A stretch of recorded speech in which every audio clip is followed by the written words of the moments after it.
नमस्कार, आप देख रहे हैं आई इंडिया और मैं हूं पंकज सिंह गौर। और आज आई इंडिया के स्टूडियो में खास मेहमान आए हुए हैं जिनका परिचय करा देते हैं। हमारे पड़ोसी जनपद लखीमपुर खीरी में बतौर एसपी रह चुके हैं और पुलिस अधीक्षक के पद पर रहते हुए उनके बहुत सारे कार्य भी रहे हैं। तो ऐसे पुलिस अधिकारी तेज तर्रार आज मौजूदा समय में डीजी हैं चंद्र प्रकाश जी, जिनका स्वागत है। सर, आपका स्वागत है। नमस्कार। और उन्हीं के बगल में जाने माने पत्रकार, वरिष्ठ पत्रकार संजय त्रिपाठी जी हैं। सर, आपका भी बहुत बहुत स्वागत। और हमारे सहयोगी आई इंडिया के लखीमपुर ब्यूरो चीफ श्याम जी अग्नोत्री भी साथ में हैं, जो कि लखीमपुर में तैनाती रही है चंद्र प्रकाश जी की। तो जाहिर तौर पर उनके और उनके बीच के जो संबंध रहे, मधुर संबंध रहे। और आज हम लोगों की जो चर्चा है वो भी इसी से मिलती जुलती चर्चा है, यानी मौजूदा परिवेश में पुलिस और प्रेस की भूमिका जो है वो कैसे समाज के लिए बेहतर रहे, इस पर हम आज चर्चा करेंगे। तो शुरुआत भी जो करते हैं वो चंद्र प्रकाश जी से करते हैं। सर, पहला मेरा सवाल ये है कि लोग जानना चाहते हैं कि डीजी का जो पद है, यहाँ तक पहुँचे आप, कब आपके मन में आया, आप कब पुलिस में आए और कैसे वो शुरुआती दौर हम चाहेंगे कि जब आपने तैयारी की होगी तो कैसे तैयारी करते थे, किन किन कठिन परेशानियों से आपको गुजरना पड़ा? 1989 बैच का मैं आईपीएस अधिकारी हूँ। मैं दिल्ली में पढ़ता था, तो मेरी सारी पढ़ाई लिखाई दिल्ली में हुई है, कक्षा 1 से लेके 12वीं तक। और फिर मैंने मैकेनिकल इंजीनियरिंग से दिल्ली कॉलेज ऑफ इंजीनियरिंग से अपना ग्रेजुएशन किया था। उस समय तक इस सर्विस में आने का कोई अभी ख्याल नहीं था। दिल्ली में रहने वाले लोगों को उस समय की बात बता रहा हूँ मैं आपको। सिविल सर्विसेज में बहुत से बच्चे इंजीनियरिंग करने के बाद नहीं आते थे। सबका एक एम रहता था कि अच्छी जो है प्राइवेट सेक्टर की जॉब मिल जाए या पब्लिक सेक्टर मिल जाए, तो उधर ही ध्यान रहता था। तो मेरा सिलेक्शन मारुति उद्योग लिमिटेड में कॉलेज ख़त्म करने के बाद हुआ एज इंजीनियर ट्रेनिंग। उसमें कुछ दिन काम किया मैंने। कुछ दिन मैंने भारत हेवी इलेक्ट्रिकल्स लिमिटेड में एज इंजीनियर ट्रेनिंग काम किया। फिर मेरा यूपीएससी के थ्रू इंडियन रेलवेज में उसमें सिलेक्शन हुआ। जब रेलवेज में मैं नौकरी कर रहा था तब मुझे ख्याल आया कि नहीं, सिविल सर्विसेज के लिए भी कोशिश करनी चाहिए। तो वहाँ से ये सिविल सर्विसेज की यात्रा जो है शुरू हुई। बीज वहाँ पनपा। फिर वहाँ समय ट्रेनिंग में थोड़ा मिलता था, तो उस समय को हमने इस्तेमाल करते हुए अपना पढ़ाई शुरू करी। और दूसरे अटेम्प्ट में, पहले अटेम्प्ट में नहीं हुआ, दूसरे अटेम्प्ट में हमको ये पुलिस की सेवा में आने का अवसर प्राप्त हुआ। अगर स्ट्रगल की बात करें तो मैं समझता हूँ कि पढ़ाई करना कोई स्ट्रगल नहीं है। मैं ये भी नहीं कहूँगा कि मैं कोई बहुत ही अभावों में रह के पढ़ा। हाँ, पिताजी मेरे एक बिजली विभाग में क्लर्क की नौकरी करते थे, लेकिन ऐसा नहीं था कि हम लोग की हालत बहुत ऐसी थी कि बहुत ही गरीबी में दिन गुजार रहे हों। लेकिन ठीक ठाक था। और स्कूल कॉलेज दिल्ली में अच्छे थे, सरकार की व्यवस्थाएं अच्छी थी, तो अच्छे नंबर आते चले गए। पढ़ाई पूरी हो गई, थोड़ी मेहनत करी तो सर्विस में आ गए। जब सर्विस में आए और यूपी का आर्डर मिला, तो मुझे लगता है कि जो ज़िंदगी का एक टर्निंग पॉइंट होता है ना, वो पुलिस में आने के बाद समझ में आने लगा कि अभी तक इंजीनियरिंग पढ़ के हमने जो नौकरियां करी थी वो उसका उसमें आम आदमी से कोई लेना देना नहीं था। और जो स्वांतो सुखाए वाली स्थिति होती है कि आप ने जाके वर्कशॉप में काम किया, कुछ आपने अच्छा कंट्रीब्यूट किया और फिर शाम को चले आए, लेकिन कहीं ना कहीं एक मन में एक फीलिंग रहती है कि साहब हम समाज के लिए भी कुछ कर सकते हैं। तो इन सर्विसेज में जो सिविल सर्विसेज हैं उसमें आपको लगता है कि आप कुछ कंट्रीब्यूट कर सकते हैं सोसाइटी के लिए, देश के लिए, प्रदेश के लिए। तो जब पुलिस में आए तो डिफरेंट असाइनमेंट्स जो मिले, चाहे वो सहायक पुलिस अधीक्षक का हो, पुलिस अधीक्षक का हो, डीआईजी का हो, आईजी का हो, फिर आप कैरियर में सीढ़ियाँ चढ़ते चले जाते हैं। आज मैं सर्वोच्च पद पर हूँ, तो आपके खट्टे मीठे अनुभव रहते हैं, लेकिन आज इस स्टेज पे पहुँचने पे मैं कह सकता हूँ कि ये यात्रा बहुत ही मज़ेदार रही, बहुत ही सेटिस्फाइंग रही, और जितना बन पाया उतना समाज के लिए किया, विभाग के लिए किया। और ये मैं कह सकता हूँ कि जब आप पोस्ट होते हो डिस्ट्रिक्ट में, जब आपके पास मुलाकाती आते हैं, तो पुलिस की सेवा में एक आपके पास ऐसा अवसर होता है कि आप इंस्टेंट जस्टिस जो है आप डिलीवर कर सकते हो। जी। जनरली क्या होता है कि आप पुलिस के पास कौन आता है, किसी की मेढ़ की समस्या है, किसी के पड़ोसी समस्या है, किसी कोई और विवाद हो गया है, उसको उसी समय वो रिलीफ चाहिए होता है। अगर थाने से उसको उसी समय रिलीफ मिल जाए तो वो लगता है कि साहब उसके साथ आपने एक न्याय कर दिया। मैं अक्सर मीटिंग में कहता था कि जब मुलाकाती मिलने आते थे, आप कप्तानी कर रहे हैं, आप ऑफिस में बैठे हैं, आप कहीं बैठे, कोई मुलाकाती आपके पास आया, उसने अपनी शिकायत बताई, आपने वायरलेस उठाया और उस पर्टिकुलर थाने को वायरलेस पे बताया कि भाई देखो ये ऐसे ऐसे मुलाकाती मेरे पास आया है, इसकी ये समस्या है, इसका समाधान क्यों नहीं हो रहा, और थाने पे गया था तो तुमने क्या कार्रवाई करी। तो उस मुलाकाती के चेहरे पे जो चमक आती थी ना जी। उसको देख के जो संतोष का भाव आता था उसकी कोई कीमत नहीं है। तो लगता था कि हाँ अब हम सही जगह पर नौकरी कर रहे हैं। अगर हमारे हिसाब से अगर 2% लोगों को भी अगर न्याय मिल रहा है तो हमारा ये कंट्रीब्यूशन बहुत अच्छा है। मतलब ये माना जाए पुलिस के जरिए अच्छी सेवा की जा सकती है। हाँ बिल्कुल 100%। मतलब पुलिस के जरिए बहुत तरीके हो सकते हैं। मेरा अपना ही तरीका था पुलिस के जरिए। अब जैसे अब मेरा रिटायरमेंट नज़दीक है तो हम दूसरे तरीके से अपने जनता की सेवा करने की कोशिश करेंगे कि आप जब इस समय मैं ये कह सकता हूँ मेरे पास 40 वर्षों का एक अनुभव है, बहुत लंबा। विभिन्न प्रकार का अनुभव है। तो उस अनुभव को हम जो है अगर समाज में उसका प्रसारण करें, उसको प्रसारित करें, उसको फैलाएं, अगर उससे कुछ लोग लाभान्वित होते हैं तो ये हमारा और आगे का कंट्रीब्यूशन होगा।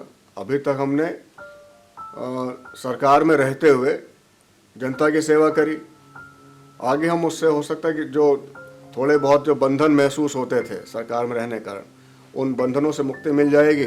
तो और हो सकता है कि अब दूसरे तरीके से जनता की सेवा करें या जो ज़रूरतमंद है उनकी सेवा करें। बिल्कुल। तो देखिए 40 साल का लंबा चौड़ा अनुभव पुलिस का है, और आज ये वरिष्ठ पत्रकारों की एक टीम डीजी चंद्र प्रकाश जी से एक चीज ही आज जानेगी कि पुलिस और प्रेस मौजूदा समय में जो समाज के लिए क्या कुछ कर सकते हैं, समाज में कितना इनका योगदान हो सकता है बेहतर, इस पर हम चर्चा करेंगे। तो पहला सवाल वरिष्ठ पत्रकार संजय त्रिपाठी जी से होगा कि आप पूछ सकते हैं सर। हम दोनों का ही एक किस्सा है सर। आज के दौर में। आप देखते होंगे कोई घटना हो जाती तो पुलिस और मीडिया में 36 का आंकड़ा रहता है। पुलिस वाला सोचता है मीडिया न जाए वहां तक, और मीडिया वाले सोचते हैं कि हम जितनी बखिया उधेड़ दें। हमारे समय में हम लोगों का ऐसे वर्किंग रही कि हम लोग किसी भी घटना पर हो या कुछ समाज सेवा में हम लोग एक सही दिशा लेकर के चलते थे। कभी हम लोग पार्टी नहीं बनते थे। मुझे एक किस्सा याद आता है, 2007 की बात है। आप उस समय लखनऊ में डीआईजी बने और मैं भी विभिन्न जिलों से ट्रांसफर होते हुए लखनऊ पहुंच गया। रात में 1 बजे काम निपटा, सोचा लाओ पान खा लिया जाए। 4 बाग में मैं पान खा रहा था, देखता क्यों एक आदमी एक पैर से रिक्शा चलाते हुए आ रहा। तो पत्रकार होने के नाते दिमाग में जागा कि ये क्या है। उससे पूछताछ की, भाई एक पैर से चला रहे हो? तो बोले हाँ साहब, दिन में मजदूरी करते हैं, रात को रिक्शा चलाते हैं। तो फिर पूछा कि भाई पैसे कितनी जरूरत क्या? बोला हम अपनी बीबी को बीए कराना चाहते हैं। मैंने कहा अच्छा ठीक है, कल तुम बीबी को लेकर के हमारे ऑफिस आना। वो आया, सरजू नाम था, बीबी भी विकलांग थी। हमने उसकी फोटो सहित एक खबर छापी।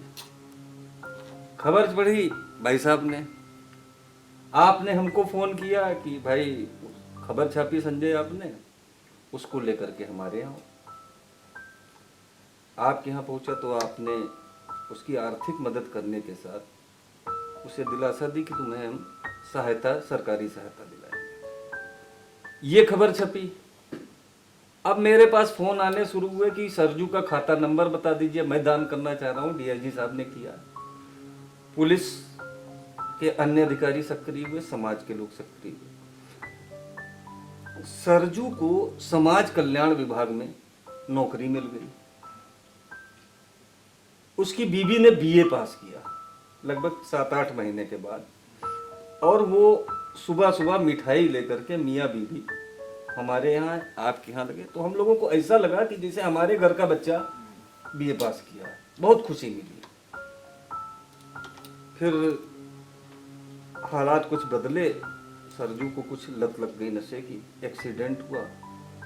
रात को 2 बजे एक दिन फिर मेरे पास फोन आया उसी के नंबर से। इस बार बीवी बोल रही थी कि अभी अभी एक्सीडेंट में उसकी मौत हो गई। उस समय तक आप आईजी हो चुके थे, इलाहाबाद में रहते हो। तो हमें लगा यार ये तो बड़ी घटना है। मैंने 2 बजे ही भाई साहब को फोन किया कि वो सरजू मर गया। एक एसपी सिटी भी थे, वो भी मदद में लगे थे, उनको किया। हम तीनों लोगों ने आजमगढ़ में हुआ था, आजमगढ़ पुलिस से संपर्क करके रात को जो भी हो सकता था वो कराया। उसका पोस्टमार्टम हुआ, फिर बीबी को भी नौकरी दिला दी। तो पुलिस और प्रेस दोनों एक हुए, एक का घर बस गिरा गरीब की सहायता। कई केस जिंदगी में ऐसे हुए जो हम लोगों ने हंसी मजाक में ही खोल दिए, बड़े बड़े मर्डर केस। कहने का मतलब है प्रेस और पुलिस अगर समाज सेवा कर सकती है तो ये रास्ते भी हैं जिसपे वो चले। प्रेस के मुकाबले में दूसरा कोई रास्ता ही नहीं इतनी बढ़िया सीधी सेवा करने का। जी भाई हमने खबर छापी, पुलिस से बशर्ते संवेदनशील अधिकारी होने चाहिए। बस जी आप कुछ पूछना चाहते देखिए, हैं? ऐसा है पंकज जी कि बहुत लखीमपुर में सर रहे हैं और बहुत नज़दीक से हमने देखा है सर की कार्यप्रणाली। सर आप ही कार्यप्रणाली देखिए, आपने जैसा जिक्र किया कि मारुति और उन चीज़ों को छोड़ के पुलिस विभाग में आप आए।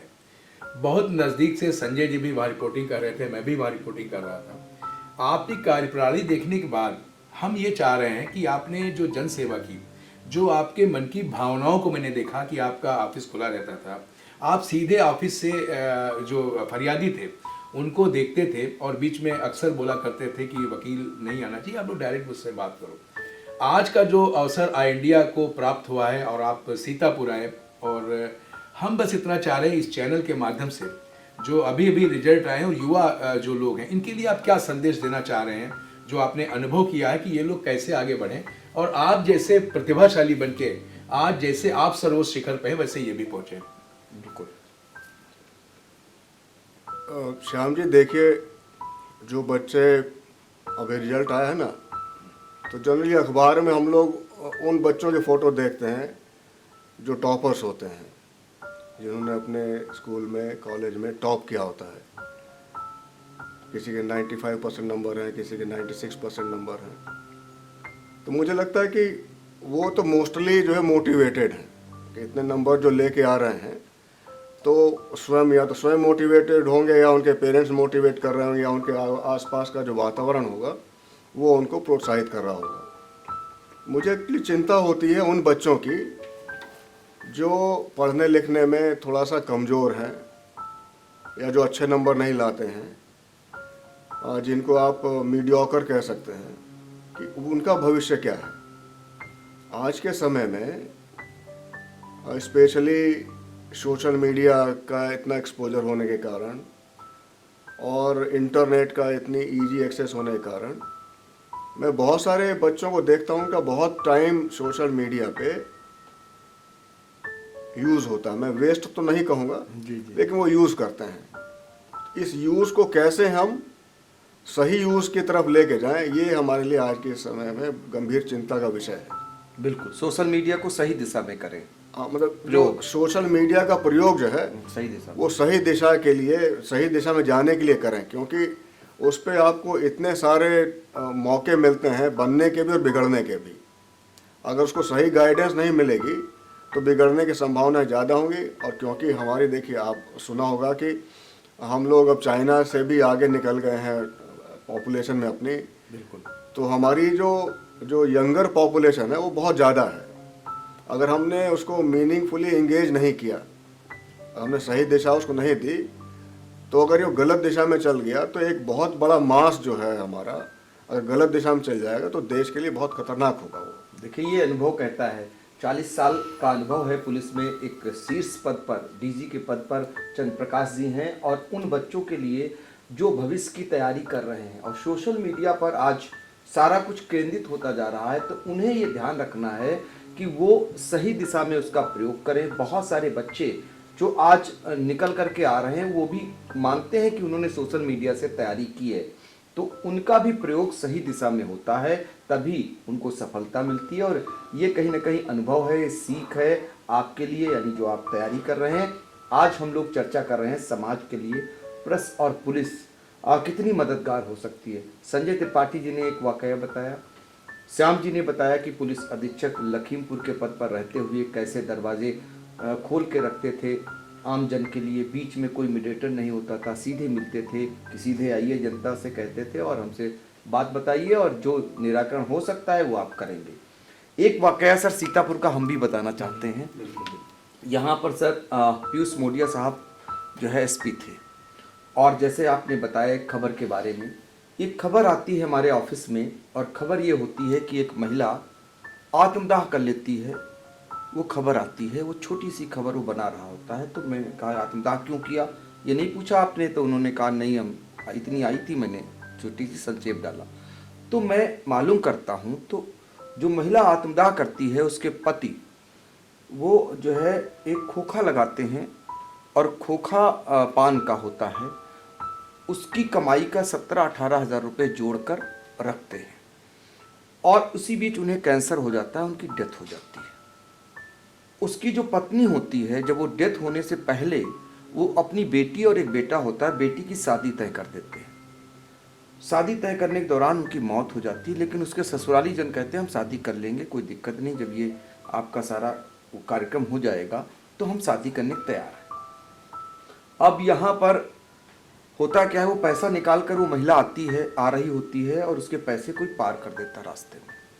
वो अपने घर आती है और घर में देखती है अब उसके सामने कुछ बचता नहीं है, कुछ दिनों बाद तिलक होना है, कार्यक्रम होना है, और वो मिट्टी का तेल उड़ेल कर, यानी केरोसिन तेल डालती है और आत्मदाह कर लेती है।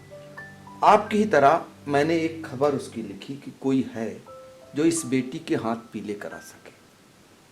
वो खबर लिखते ही सीतापुर सेवा संस्थान यहाँ पर है, राम अवतार आर्य जी बहुत जो है समाज सेवी हैं, उन्होंने पहला फ़ोन किया कि पंकज जी हम आपको जो बताइए मैं मदद कर दूँ, 10-20 हज़ार रुपये की मेरे अगर जिम्मे हो। हमने कहा ठीक। तब तक एक फ़ोन और आता है उतनी ही खबर पे, राष्ट्रीय महिला आयोग की एक सदस्य होती हैं समीना शफीक, उनका आता है कि भैया मैं भी मदद करना चाहती हूँ, आप बताइए। इसी बीच हमने देखा कुछ मदद के हाथ उठने लगे, तो मैं और एक मेरा मित्र, हम दोनों लोग गाड़ी लेते हैं और पहुँचते हैं घर। वहाँ पर उसका शव जलाकर लौट रहे होते हैं, तो जिनसे शादी तय होती है उसकी बेटी की, हम पूछते हैं क्या शादी आप करेंगे, तैयार हैं? बोले हम तैयार हैं। हम अंदर जाते हैं, बेटी से पूछते हैं, बेटी कहती है हम भी तैयार हैं, अब करेंगे क्या, छोटा उसका भाई होता है। हम वहीं से दोस्त की वाइफ और अपनी वाइफ को बुलाते हैं कि उनको ले जाते हैं मार्केट में, जो सामान की खरीदारी होती है उस सामान की खरीदारी कराते हैं, और हम लोग तय कर लेते हैं कि इसकी शादी कराएंगे इस बेटी की। हम 7 बजा था शाम का, 4 बजे पहली बार ऑफिस मैंने बंद किया, पूरे ऑफिस के लोग पहुंचते हैं उस शादी को कराने के लिए। देखता हूँ 7 बजे नीली बत्तियों का काफिला आ रहा है, तो मन में थोड़ी देर के लिए आया कहीं क्या कोई बात तो नहीं है। तो उसमें कप्तान साहब की गाड़ी हो रही है, एडिशनल साहब की गाड़ी हो रही, सीओ साहब की, आसपास के सोज की गाड़ी हो रही, और लंबा काफिला। पहुंचते हैं, पीयूष मोडिया साहब गाड़ी से उतरते हैं, बोलते हैं पंकज जी क्या मैं भी बारातियों की सेवा का सत्कार कर सकता हूँ, और वो अपने हाथों से उन बारातियों को खिलाना पिलाना शुरू कर देते हैं। खिलाने पिलाने के बाद जब उस घर को पहुंचते हैं तो कच्चा मकान उस बेटी का होता है। देख करके वहीं से फ़ोन लगाते हैं डीएम साहब को, कहते हैं क्या कोई इंदिरा आवास नहीं है जो एक दे सके आप कप्तान के नाम, इसको ज़रूरत है, ज़रूरतमंद है। वो हामी भर लेते हैं। उसके बाद वो बैठ करके पूरी शादी कराते हैं और लिफाफा बना के ले गए थे देने के लिए, लेकिन जब उसके हालातों को देखा, उस बेटी से बातचीत की, उसकी बातचीत पे इतना प्रभावित हुए कि वो जो उनके पर्स में जितना कुछ था उन्होंने सब कुछ रख दिया। उस ये देख करके एडिसन साहब ने भी यही किया और सीओ साहब जो थे और लोग जो थे उन्होंने भी यही किया। फिर वहीं से फ़ोन लगाते हैं, एक प्राइवेट चीनी मिल है उसको, उसके जीएम को, कहते हैं हम चाहते हैं कि इस जो एक दामाद हम लोगों का हुआ है उसको नौकरी पर रख लो, और उसकी नौकरी लगाते हैं। तो संजय जी की बात को ही बढ़ा रहा हूँ, ये काम करने के बाद इतनी खुशी मिली, मैं उसका नाम नहीं लेना चाहता हूँ उस बेटी का, चूंकि ऐसा काम था, लेकिन इतनी अंदर से खुशी मिली कि लगा कि प्रेस में रह के भी हम लोग भी कुछ कर सकते हैं। तो सर ऐसे वाकई में जैसे संवेदनशील अफसर की ज़रूरत होती है, जैसे आपने चंद्र प्रकाश जी का जिक्र किया, हमारे यहाँ पीयूष मोदिया साहब का हमने जिक्र किया, तो प्रेस और पुलिस समाज में वो मदद कर सकती है, आपने सच कहा, जो कोई नहीं कर सकता, बशर्ते आपकी सोच होनी चाहिए, आप संवेदनशील होने चाहिए। ऐसे सर आपके जीवन में तमाम किस्से आए अब पंकज जी, जो बहुत से आपने किस्से संजय जी ने हैं। सुनाया, वो तो सर्वविदित है, करीब करीब बहुत सारे लोगों ने उसको जाना है। हम चाहते हैं आपके 40 साल के जीवन में कुछ किस्से आए होंगे, जिनको अगर साझा करेंगे तो बहुत सारे लोग आपके पद पे आएंगे, वहाँ तक पहुँचेंगे, वो भी अनुसरण करेंगे और वो भी आगे कुछ करके दिखाएंगे। देखिए, किस्से तो अब 40 साल की नौकरी है तो किस्सों की तो भरमार है जी। तो किस्से में कोई कमी नहीं है, लेकिन मैं आपको एक वाकया बताता हूँ, लॉ एंड ऑर्डर से संबंधित है जी। मैं एसपी गाजीपुर होता था, बहुत साल पहले की बात है।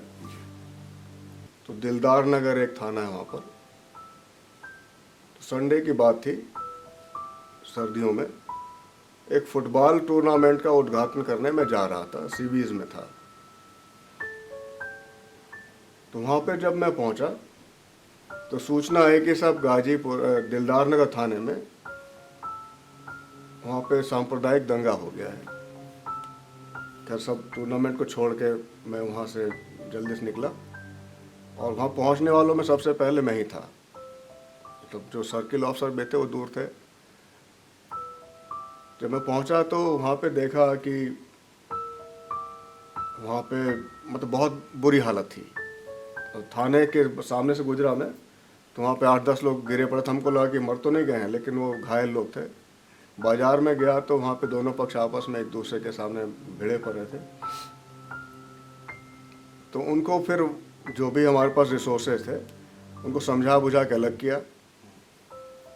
वहाँ पे लोकल विधायक भी आ गए, वो इस बात को हाईलाइट कर रहे थे कि साहब यहाँ पे ये सांप्रदायिक दंगा है। मैं ये इस बात को कहना चाहता कि साहब सांप्रदायिक दंगा नहीं, ये दो समूहों के बीच में एक झगड़ा है, क्योंकि मैं नहीं चाहता था कि ये फ्लेयर अप करे। और इनफैक्ट था भी ये 2 गांवों का झगड़ा। इंसिडेंटली एक गांव हिंदू था, एक गांव मुसलमान था, लेकिन वो था 2 गांवों का झगड़ा। एक टेम्पो स्टैंड पे टेम्पो पकड़ने को लेकर। ये शाम का वक्त था कि टेम्पो आके खड़ा हुआ, दोनों गांव के दोनों पक्ष के 2-2 4-4 लोग खड़े थे। तो चढ़ने लगे तो झगड़ा इस बात हुआ कि पहले हम चढ़ेंगे, तो पहले हम चढ़ेंगे। इसमें मारपीट हो गई। ये खबर फैल गई कि साहब वहाँ पे मारपीट हो गई, तो दोनों तरफ से गांव के लोग भी आ गए, तो आपस में गांव के लोग भी लड़ने लगे। लेकिन ये कि वहाँ पे जब कंट्रोल हो गया, शाम के वक्त जो है पीस कमेटी की मीटिंग हुई। पीस कमेटी की मीटिंग हुई जब, तो दोनों पक्षों को बुलाया गया, वहाँ पे सारी बातें करी गई। तो उन्होंने कहा कि साहब अब कप्तान साहब आपने खुद क्योंकि हैंडल कर लिया है इसको और सबको आपने समझा दिया है और जितनी गिरफ्तारियां करनी थी कर ली हैं, इसके आगे एक तो अब हमको ये आश्वासन दिए गिरफ्तारी नहीं हो गई। तो मैंने कहा मैं ये आश्वासन तो नहीं दे सकता आपको कि गिरफ्तारी नहीं होगी, लेकिन मैं आपको ये ज़रूर कह सकता हूँ कि गलत काम पुलिस नहीं करेगी, कोई ज़ोर ज़बरदस्ती नहीं करेगी। लेकिन आपकी तरफ से हम भी चाहेंगे कि आप कोई ऐसा काम ना करें कि हमको ज़बरदस्ती करनी पड़े। तो ये किस्सा सुनाने, इसमें आपको कुछ बहुत मज़ा नहीं आया होगा जी जी। लेकिन एक किस्सा सुनाने के पीछे उद्देश्य ये था कि सेम घटना जो है एक अन्य जनपद में हुई थी उसी दिन, वहाँ पे कर्फ्यू लगाना पड़ा था। और गाजीपुर में ये केवल डेफ्ट हैंडलिंग के कारण ये वहाँ पे घटना वहीं पे ख़त्म हो गई। ये क्यों ख़त्म हुई कि जो पुलिस और जनता के बीच में जो संवाद था, बिल्कुल, वो नियमित रूप हमसे, जो अभी श्याम जी ने कहा ना कि हमारी आदत थी कि साहब जब ऑफिस में बैठते थे तो जो भी मुलाकात दिया तो हम सीधे उससे बात करने की कोशिश करते थे। कभी कोई मुलाकाती ये शिकायत करता हुआ नहीं मिलेगा साहब उससे, उसकी कप्तान साहब से मुलाकात नहीं हुई। तो जब पुलिस और जनता के बीच में संवाद जो है ठीक से स्थापित रहता है तो उनके बीच में मतभेद जो है ना के बराबर होते हैं। और कोई छोटी सी बात बड़ी हाँ। बात नहीं बन पाती। जो मतभेद ना के बराबर होते हैं जी, तो पुलिस की जो विश्वसनीयता है, बिल्कुल, जो क्रेडिबिलिटी है, वो बहुत ऊंची रहती है। अब पुलिस जो कहती है तो लोग उसको मान लेते हैं। तो फिर जो छोटी बात जो बड़ी घटना में तब्दील हो सकती थी वो वहीं पे दब जाती है। और सर, ऐसे एक हाँ बिल्कुल, सॉरी बीच में ऐसे- हाँ बताइए। ऐसे बहुत दृष्टांत हैं। इसी तरह से इलाहाबाद का भी है। इलाहाबाद में पुलिस कस्टडी में 2 लोग मारे जाते हैं। जी, और बहुत गंभीर घटना थी। कस्टडी में मौत। हाँ, ये मतलब सबसे जो है जो गंभीरतम घटना हो सकती है पुलिस के लिए, ये वो थी कि मतलब ये ब्रूटैलिटी की पराकाष्ठा है कि साहब पुलिस की कस्टडी में लोग मारे जाएं। तो जो मारे गए थे 2 लोग, तो लाश जो है वहाँ के अस्पताल में पड़ी मतलब रखी हुई थी। और जिसके परिजन मरे थे उनके परिजन जो है वहाँ पर भीड़ भाड़ उन्होंने इकट्ठी कर ली। काफ़ी लोग इकट्ठे हो गए। अब मामला तनावग्रस्त हो गया। मैं वहाँ पर डीआईजी कम एसएसपी था। करीब मैं 9-10 महीने रहा था और फिर मैं प्रमोट होकर वहीं पर आईजी हो गया था। जी, वहाँ पर भीड़ भाड़ बहुत इकट्ठी थी। जब मैं पहुँचा वहाँ पर तो जो उद्वेलित थे भीड़, तो उन्होंने ये कहा कि अरे साहब आईजी साहब आ गए, अब साहब ये जो कहेंगे हम लोग मान लेंगे, अब लेकिन अब आप लोग चुप हो जाइए। वकील साहब भी उसमें थे। तो हमने उनसे जो वार्ता करनी शुरू करी और उसके बाद उनकी जो मांग बहुत जेन्युइन थी कि साहब इसमें मारा गया तो पुलिस वालों के खिलाफ कार्रवाई होनी चाहिए। तो पुलिस वालों के खिलाफ जो भी कार्रवाई जो संवैधानिक तरीके से प्रस्तावित करनी, तो हमने उनको सबको बताया। और हमने 2-3 बातें उनको और बताई कि जैसे कि ह्यूमन राइट्स की वजह से के कारण जो गाइडलाइंस के कारण जो चीज़ हमको करनी होती हैं वो सारी उनको मैंने बताई। और वो जब उनसे संवाद स्थापित हो गया तो वो इस बात के लिए तैयार हो गए कि ठीक है साहब आप कह रहे हैं तो हम उसका पोस्टमार्टम भी करवा लेंगे। तो उसी शाम को ही पंचायतनामा भरा गया। थोड़ी देर बाद पोस्टमार्टम भी कंप्लीट हो गया और पुलिस की प्रेजेंस में और रात में ही अंतिम संस्कार भी हो गया। यानी कि इतनी बड़ी घटना के बाद जो बहुत बड़ी रूप ले सकती थी, इशू बन सकता था, वो वहीं पे समाप्त हो गई। दोनों लाशों का जो डिस्पोजल रात में ही हो गया, पुलिस और उनके परिजनों की मौजूदगी में। कोई ऐसा भी नहीं था कि ज़बरदस्ती पुलिस ने उनकी लाशों को जलवा दिया गया हो। बिल्कुल। तो जो ये ऐसे दृष्टांत हैं कि ये तभी संभव हो सकते हैं जब आप नियमित रूप से आप जनता के संपर्क में रहें, टच में रहें। बिल्कुल। ये प्रेस के साथ भी है। आपके जनरली क्या होता है कि प्रेस और पुलिस के जो संबंध है वो 180 डिग्री पे रहते हैं दोनों। जी, संजय जी ने बताया। हाँ, और मेरा अपना मानना है कि ठीक है, पुलिस का अपना काम है, प्रेस का अपना काम। प्रेस का काम रिपोर्ट करना, पुलिस का काम है कोई घटना हो गई है तो उसको वर्कआउट करना। हमारा मेन काम प्रिवेंशन और डिटेक्शन ऑफ क्राइम है और उसके साथ maintenance of law and order भी आ जाता है। मेरा बस ये कहना है कि अगर पुलिस के प्रेस के साथ संबंध, अगर कम्युनिकेशन चैनल स्थापित है तो पुलिस जो अच्छे कार्य करते, जो अभी आपने जिस घटना का जिक्र किया, पुलिस अगर अच्छे कार्य कर रही है तो उसको भी उतना ही स्थान जो है मिलना चाहिए, उनके मीडिया में मिलना चाहिए, जिससे जनता को पता चले। जनता के बीच में पुलिस की छवि एक विलेन की नहीं बननी चाहिए। बिल्कुल। ठीक है ना। ये मैं एक क्राइम मीटिंग किसी जिले में कर रहा था तो एक थाने का एसओ जो है लेट आया। तो मैंने उससे पूछा भाई लेट क्यों आए? तो सर वो रात भर हम जगे थे और सुबह तक वो सब मामला निपटा। मैंने क्या हो गया था? तो उनका ये कहना था कि साहब एक लेडी को डिलीवरी होनी थी, कॉम्प्लिकेट हो गई थी और उसको हॉस्पिटल पहुंचाना था। कस्बे की बात थी, वहाँ पे गाड़ी किसी के पास नहीं थी, एक सज्जन के पास गाड़ी थी। वो जिस लेडी का हस्बैंड था वो गया उनके पास गाड़ी मांगने, तो उन्होंने मना कर दिया। तो रोता हुआ थाने पहुंच गया जो है। तो थाने वाले एसओ साहब फिर जो है उस संबंधित थाने के उनके यहाँ गए और उनको उठाया और हड़काया, उनको डांटा डपटा और गाड़ी निकलवाई उनकी, और अपने जीप भी लेके गए वो जो है। और फिर वो रात भर लगे रहे कि जब तक उसकी डिलीवरी नहीं हो गई तब तक वो आए नहीं वापस जो है। तो इस घटना से मैं क्या बताना चाह रहा हूँ कि पुलिस के ऊपर जनता का विश्वास था। बिल्कुल। और हमें अगर मीडिया में लगातार नेगेटिव खबर हम चलाते रहेंगे पुलिस के प्रति, तो जनता के मन में पुलिस की एक विलेन वाली छवि बनेगी जी बिल्कुल। कि साहब वो हमेशा जो गलत काम ही करते हैं। ऐसा नहीं है, कुछ पुलिसकर्मी हो सकता है गलत काम करते हो, लेकिन मेरा मानना है कि अधिकांश पुलिसकर्मी अच्छा कार्य करते हैं। तो जो अच्छा कार्य करते हैं उनको अगर प्रॉपर प्लेस मिलता रहे मीडिया में, तो एक अच्छा सामंजस्य पुलिस और प्रेस के बीच में बना रह सकता है। इसमें से संवाद बहुत अहम है। संवादहीनता की स्थिति नहीं होनी चाहिए। हाँ, जो आज आप देख रहे हैं, आपके साथ दोनों लोग हैं जी। ये पुराने आपके मित्र हैं। किसी के बारे में अगर पहचान करनी हो सर, तो उनके पुराने मित्र अगर उनके साथ हैं तो कुछ तो खासियत होती है। ये एक आम तौर पर पहचाना जा सकता है। यदि आपके मित्र बार बार बदल रहे हैं तो कहीं ना कहीं दोनों तरफ से कुछ न कुछ कमी है। हम देख रहे हैं जब आप कप्तान थे, पुलिस कप्तान लखीमपुर, तब से जुड़े हुए व्यक्ति, राजधानी में थे तब से जुड़े हुए 27 साल जो है। मैं नया हूँ लेकिन आज इतना लंबा सफर अगर आप उनको सबको पिरोए हैं तो ये संवाद के बदौलत, और ये हृदय किसी भी वर्दीधारी हो या इधर बैठे हुए व्यक्ति के बीच होना चाहिए। हमारी ड्यूटियां अलग अलग हैं, लेकिन कहीं ना कहीं इसमें एक स्थान होना चाहिए संवेदनशीलता का, वो दिखाई दे रहा है। आप पंकज जी एक चीज पूछना चाह रहे थे, एक बस अंतिम प्रश्न क्या, एक चीज जानकारी जनता के लिए आईएनडीएफ चाह रहे थे। एक बहुत बड़ी घटना आज से 26-27 साल पहले हुई थी मैलानी थाने के अंदर। बड़ी जिज्ञासा उस चीज को जानने की थी। संजीव सरन वहाँ पे डीएम थे, आप वहाँ कप्तानी की कमान संभाले हुए थे। 5 लोग पंकज जी वहाँ पर एक साथ 5 लोग की डेथ हो गई थी। उसके बाद ये हम लोग नहीं जान पाए कि एक बहुत बड़ी वहाँ पे उत्तेजना चल रही थी पूरे जनपद में कि लगता भुखमरी से हो गई ये मौत है, क्या हुआ। और प्रशासन और पत्रकारों की पूरी टीम भागी थी कि बहुत बड़ी ये घटना थी।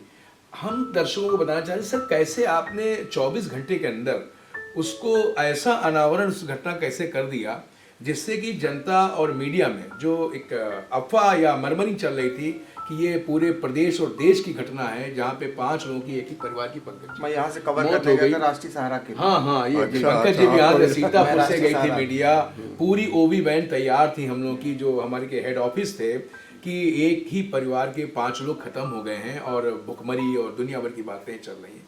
लेकिन आपने क्या ऐसा किया वहाँ पर? संजीव सरन डीएम साहब के हाथ पैर कांप रहे थे, हम लोग बात कर रहे थे, मेरे बहुत मित्र रहे हैं आप ही जैसे, तो कैसे क्या सर किया उसको शेयर करने की, मतलब उसको आपने कैसे 24 घंटे में एकदम जनता के सामने एकदम खोल के कड़ी रख दी, अक्यूज भी पकड़े गए और जो चीज़ें थी वो बरामद भी, और जनता ने उस घटना को, सबसे बड़ी चीज़ है कि उस चीज़ को वर्णन भी किया। घटनाएं खुल जाती हैं लेकिन यह बहुत आवश्यक था कि आपके समय में जो अनावरण होता था उसको जनता स्वीकार करती थी। आज कहीं ना कहीं ये कमी है, घटना वर्कआउट होती है लेकिन जनता कभी कभी इस चीज़ को हजम नहीं कर पाती है। और पंकज जी बहुत चीज़ आईएनडीएफ दिखाते रहते हैं कि कहीं ना कहीं संशय रहता कि मार के कर दी गई, जबरदस्ती खोल दी गई। तो सर कैसे इतनी जल्दी अनावर कर दिया था 24 घंटे में, और वो बिल्कुल उल्टा निकला केस? वो घटना मुझे अभी भी याद है।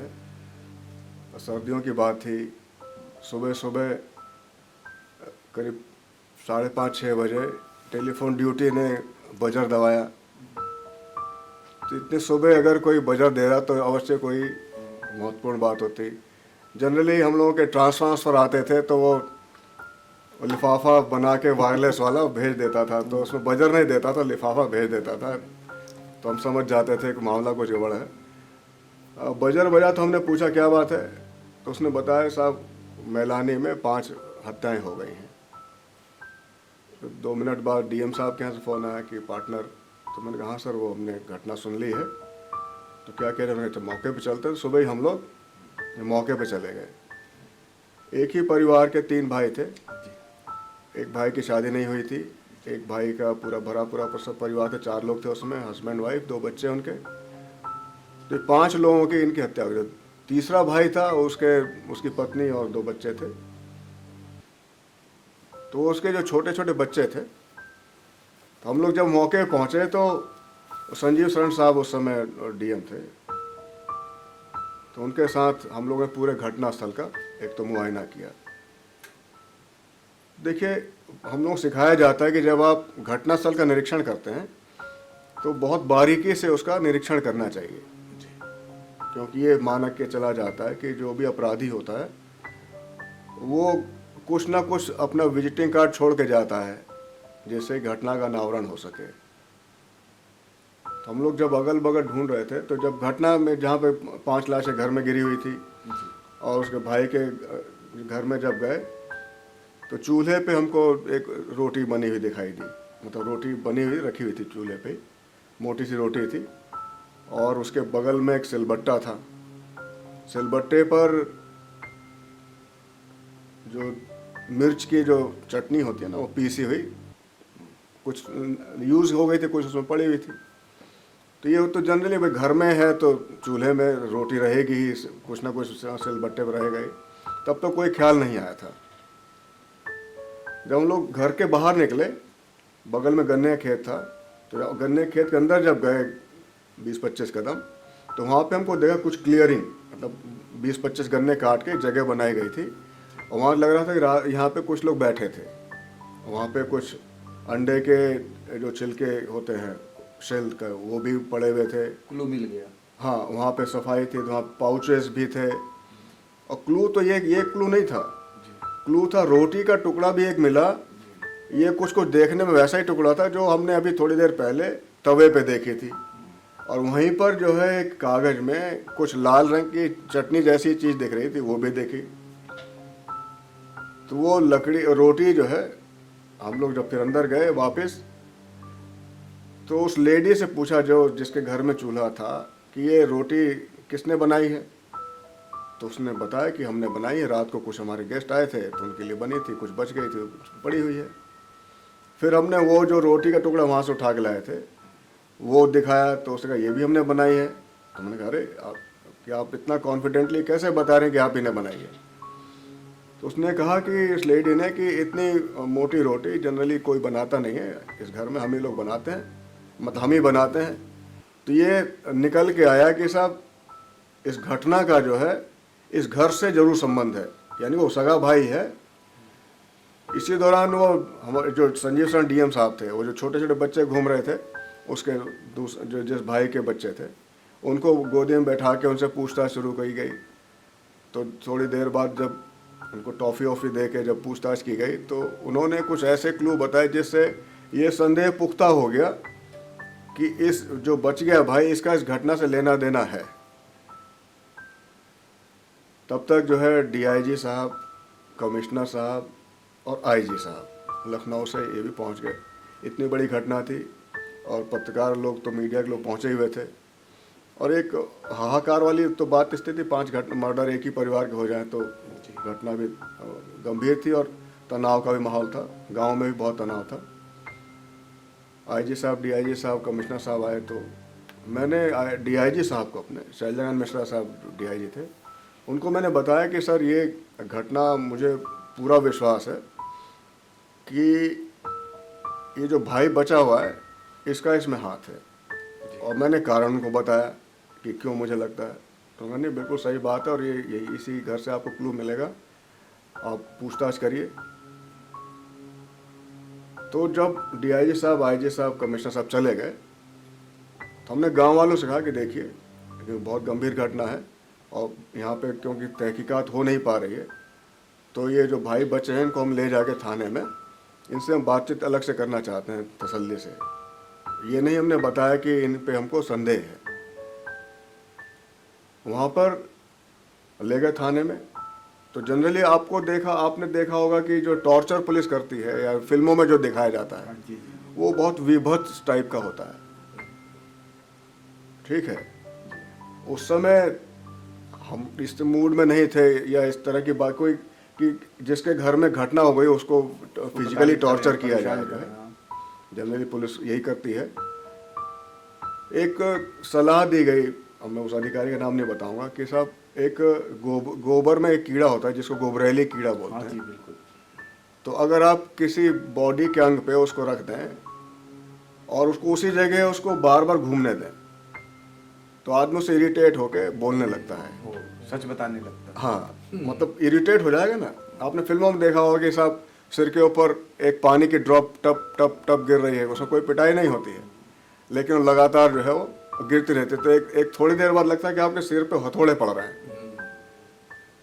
तो उससे आदमी भयभीत हो जाता है।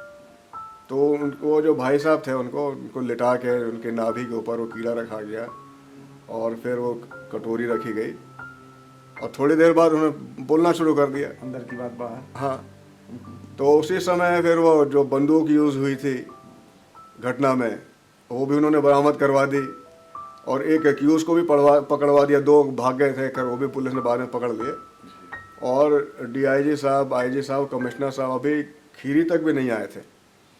तो हमने वायरलेस पे मैसेज, उस समय मोबाइल वगैरह नहीं होते थे, वायरलेस पे मैसेज किया कि हम डीआई साहब से बात करना चाहते हैं, जब पॉइंट पे आ जाए तो उनको नंबर बता दिया जाए।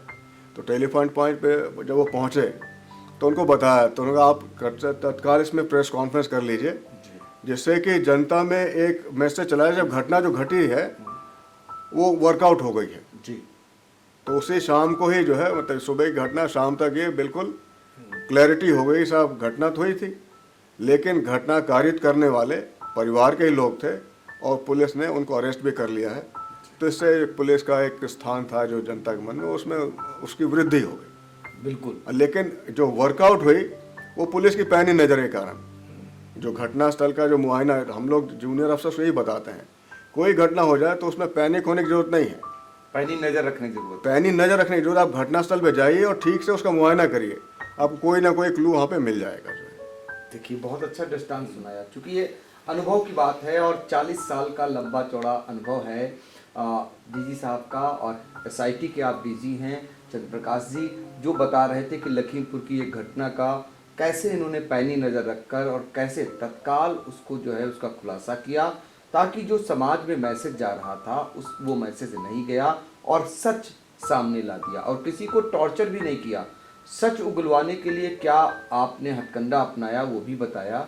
जो एक टॉर्चर करने की बात आती है, पुलिस के ऊपर आरोप भी लगते हैं कि खुलासा करने के दौरान पुलिस टॉर्चर करती है, तो वो टॉर्चर भी नहीं था और कैसे इन्होंने सच उगलाया।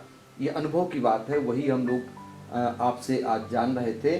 सर, लोग कहते हैं, जैसे बहुत बार ये होता है कि प्रेस मीडिया के लिए कहते हैं कि आप छापिए, आपका काम है छापना, इससे कुछ नहीं होता है। आपने अभी बताया कि ये हम जब खुलासा किए तो ऊपर से निर्देश आया कि जल्दी से प्रेस कॉन्फ्रेंस करिए ताकि सच जाए। तो मीडिया का रोल कहाँ मानते हैं आप? जो समाज में मैसेज जाता है आप लोग कन्वे करते हैं, उसमें मीडिया का रोल मानते हैं होता है? नहीं, बिल्कुल मीडिया का बहुत बड़ा रोल है इसमें। देखिए क्या है ना कि मीडिया में जो चीज़ आ जाती है उसको प्रचार प्रसार मिलता है। पहले केवल न्यूज़पेपर होता था, फिर टीवी में न्यूज़ आने लगी, फिर वो 24/7 टीवी में न्यूज़ आने लगी, अब सोशल मीडिया, उसके बाद सोशल मीडिया में तो पल पल की न्यूज़ आने लगी।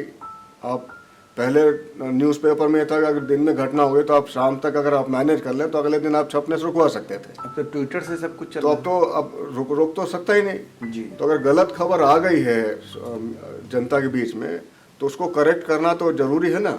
तो उसमें फिर हमको मीडिया का सहयोग लेना ही पड़ेगा। अगर कोई, देखिए आपने देखा होगा पुलिस वालों की तरफ से खंडन भी आते हैं। अगर आपने कोई खबर चला दी है बिल्कुल आते जी। तो पुलिस उसमें खंडन जारी करती है और उम्मीद करती है और आशा करती है कि आप उस खंडन को चलाएं ताकि जिससे कि जनता के मन में भ्रम की स्थिति ना रहे।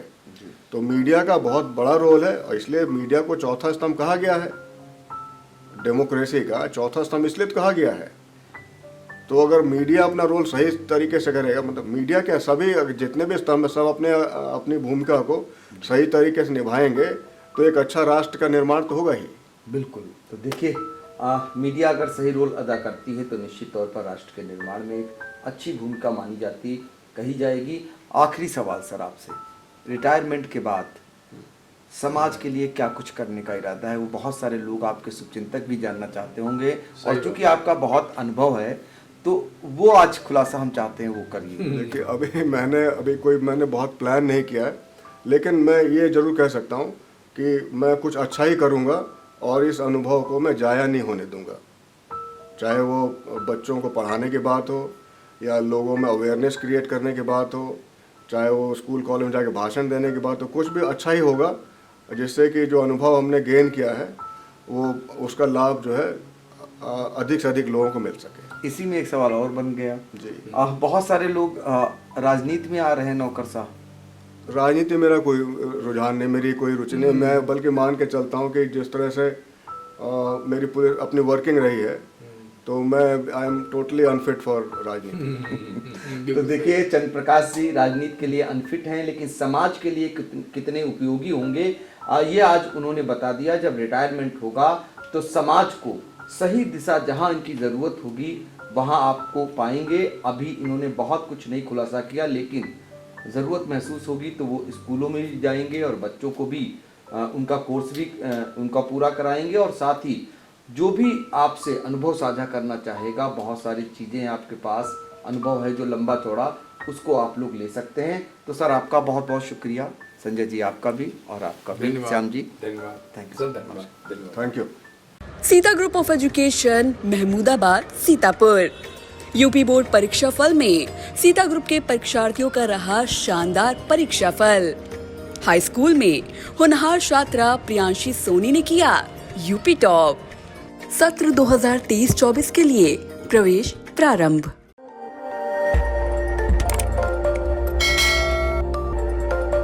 खबर आपकी, नजर हमारी। देखते रहिए आई इंडिया।